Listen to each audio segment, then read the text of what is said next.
Hello, my name is Kenneth McMillan, and this is my submission for Module 3, the Learner and Learning in a Digital Age, Unit 1, Understanding the Learner, Activity 1, Students in the Digital Age. So this was a teacher interview, 3 teacher interviews, and I sent out a survey to students, and 8 students responded.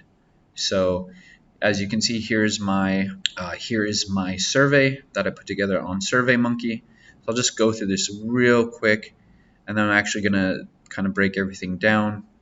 You can see here I got seven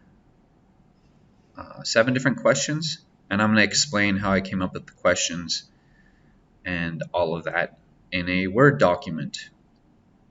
Okay, so let me go here. Here we are. All right, so based on the criteria of these 7 topics: developmental capabilities, literacy skills, family background, student interests, access to technology, extracurricular activities, and student special needs, I came up with these 7 questions. Which application is most difficult for you and why? When you do your schoolwork, do you prefer a digital device or paper? I asked students to describe their work area at home. I asked them about how many digital devices they had. When they have free time, what do they use their device for?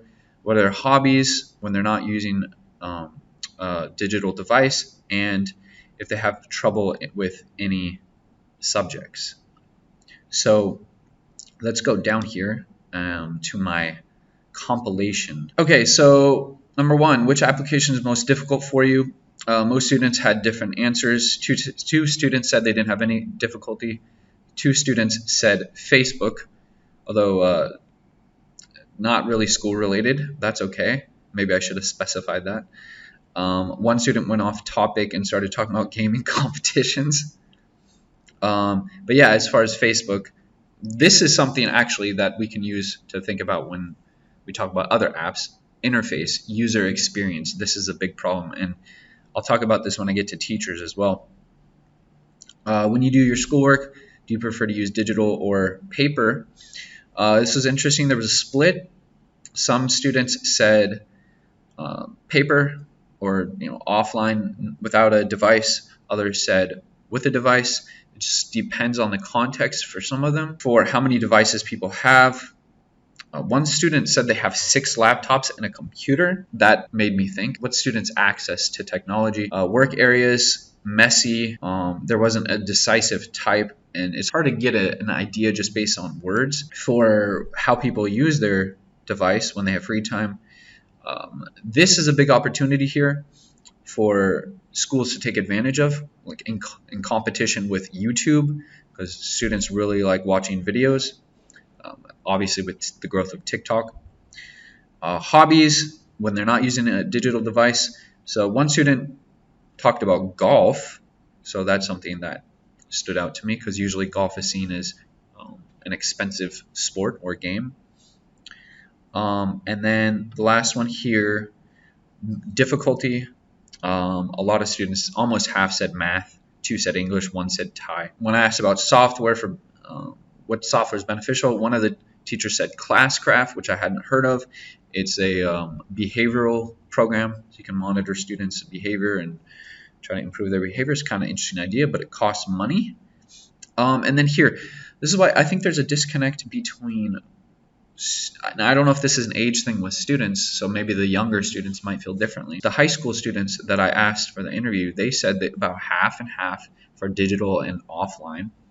But most of the learning now is all digital. So I don't know if there's a disconnect between what teachers are feeling and actually doing and how students are using their time with school. Obviously, everybody's on Google Drive. Technology, yeah, it's for teachers, it's made things a bit easier in terms of accessing information. One of the teachers, who is from Sweden, was complaining about kind of how things work here versus how things work there. They're a lot easier in general. Yeah, PowerSchool, it's a software we use. I'm not sure if it's a problem with PowerSchool. Again, interface, similar to Facebook. I had similar issues. I don't know if it's a problem with the software or if it's just the way that we have it set up, but that's something that needs to be considered. User interface, design is a big thing. So kind of speeding up here, type of software. Yeah, so behavioral management. So this is something I also wanted to talk about.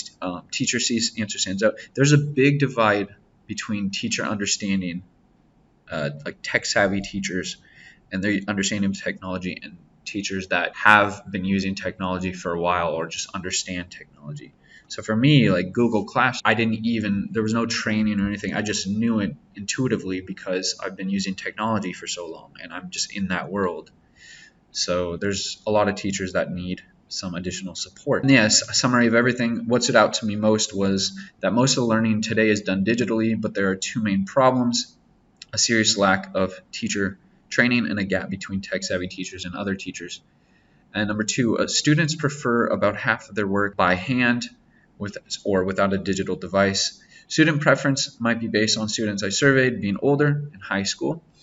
And budget is always an issue with schools, even with the sheer number of resources, free resources. Money's still a problem. When students have free time, they spend a lot of time watching videos. So this is a big opportunity, I think, for schools. Thank you very much. Bye-bye.